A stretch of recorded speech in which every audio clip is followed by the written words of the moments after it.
Time to recognize our 2017 recipients with their awards. Our final Norlin recipient of the evening is George S. Ryder, Jr., better known to most as Joey Ryder. George "Joey" Ryder is a legend in the Colorado building industry. After serving as an officer in the U.S. Navy, Joey founded the Ryder Corporation in 1965. Since then, he has built more than 12,000 homes in communities along the Front Range, including Willow Creek, The Dam, South Park, Devil's Thumb, and the Peninsula. Joey has always been passionate about design with an enduring impact, and all of his communities, including those that are 50 years old, are still thriving and evolving. Joey also built the iconic Ryder Square in downtown Denver, named the 1980s Top Architectural and Functional Urban Development by the Colorado Design Council, and received their 25-year award for architectural design of enduring significance. Joey has 5 children, 8 grandchildren, and 5 great-grandchildren. Retired in 2004, but remains dedicated to improving the lives of others. As a lifelong creative visionary committed to creating communities, Joey continues to develop the next generation and inspire them to look beyond economic impact through his engagement with the CU Lead Center for Education on Social Responsibility. In the words of a CESR leader, Joey has clearly cultivated habits of community service that drive him to serve the common good of society and his community.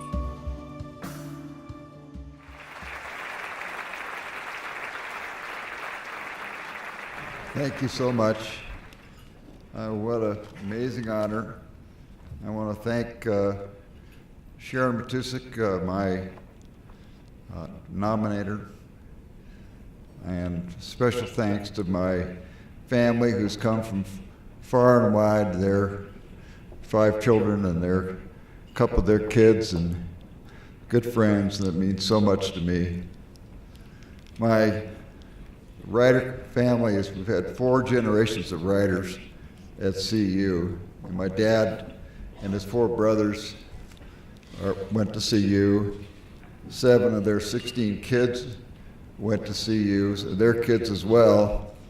My wife Judy, my main partner and love of my life, is a CU grad. Our youngest daughter, Katie, went to CU so she could move to Alaska and become a bush pilot. Our son Jeff earned his master's and PhD at CU and now teaches here.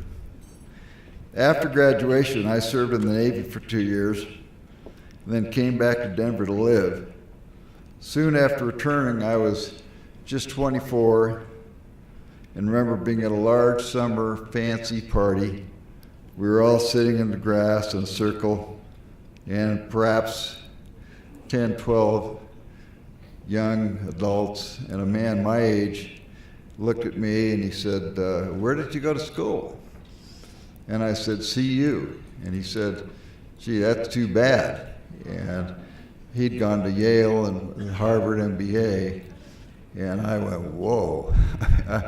I was shocked. And I thought about it for a minute, had a moment of feeling inferior. And then I thought, wow, that's the greatest motivator that I've ever had in my entire life. And so I learned time after time that my CU experience and connections was my secret weapon as a builder in Colorado. Whether dealing with municipalities, banks, or architects and planners, in my outside community work, CU was always a major component of that effort. And also in the outside work that I did, the same thing was true. Of my outside involvements, my greatest love was Caesar, under the brilliant leadership of Donna Suckhell, who's here tonight, and I'm really honored that she's here with her husband, Gary. Caesar is the Center for Education on Social Responsibility at the Leeds School of Business. Donna built the program almost from scratch into one of the finest programs in the country. And now that Don has retired, the program continues under Director Mark Meany and under the strong support of Leeds Dean Sharon Matusik. Basically, Caesar gives the B School students over 4 years a calculus of how to deal with both business ethics and social responsibility. There are discussions underway, I think, toward integrating Caesar along with other schools within the university. For me, this has far-reaching implications, and for me, it's been a real privilege to have played a very small part in making this happen. Again, I want to thank everybody, and I'm proud to be above. Thank you.